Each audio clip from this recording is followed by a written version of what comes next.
The Gospels, in their present form, were not written by disciples of Jesus. Let me explain that further. The Gospels do not name their writers. Matthew, Mark, Luke, and John are names that have been tacked on to these Gospels by Christian tradition over time, mostly in the 2nd century of Christianity. What we find is that the Gospel according to Luke, in fact, could not have been written by a disciple, even according to Christian tradition, because Luke, it is said, was a disciple of Paul. He was a companion of Paul, and not a disciple of Jesus, or a direct disciple is what I mean. What about Mark's Gospel? It is generally agreed that Mark's Gospel was not written by a disciple of Jesus. It is said, in fact, that Mark was a disciple of Peter, and so he was second generation, one removed from Jesus. So we're asking tonight, did the original disciples of Jesus consider him God? And we want to find what the original disciples said. Well, the Gospel according to Matthew has been said by Christian tradition to be written by one Matthew, a disciple of Jesus. However, now it is widely recognized that Matthew did not write this Gospel because Matthew copied Mark, and since Mark was not a disciple, it is unlikely that Matthew wrote this, because it is unlikely that a disciple would learn about the Master from a non-disciple. Then, we go to the Gospel according to John, the last of the four now. And the Gospel according to John, according to modern studies, had gone through stages of editing.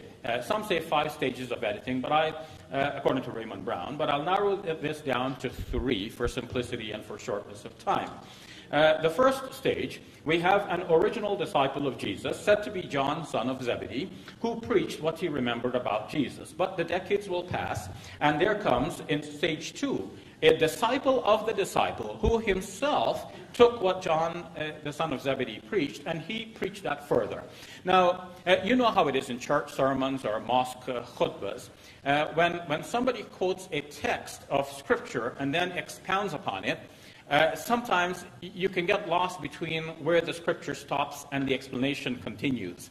Everything gets mixed into each other. If you know the text ahead of time, you will know that much is the text, and now he's adding his commentary. But if you didn't know the text ahead of time, you'll be lost between what is the text he's quoting and what is the commentary he's adding. Now, when the material about Jesus was being preached by early Christians, like, for example, this preacher, the text and commentary became fused together. And this is why when you read John's Gospel, you cannot tell, for example, where the red letter actually should stop of Jesus' sayings, and where the black letter of the writer's sayings should begin. John chapter 3, verse 16 is an example, a case in point, where one cannot be sure, was this really said by Jesus or by the writer of the Gospel? The two are fused together. Now, in stage 2, this disciple of the disciple wrote the results of his preaching, which means that we have together what were to be the original words of Jesus, mixed together with the preachings of John, son of Zebedee, and the preachings of this other disciple. But it didn't end there. Stage 3, a later editor came and worked on this gospel and added parts to it, inserted here and there, and also, it is believed, added the 21st chapter to this gospel.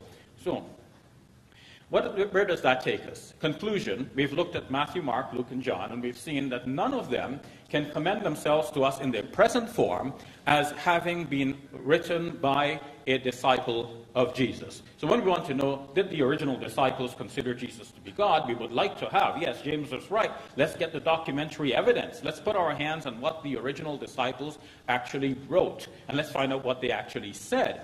But we do not have that in the Gospels. Now,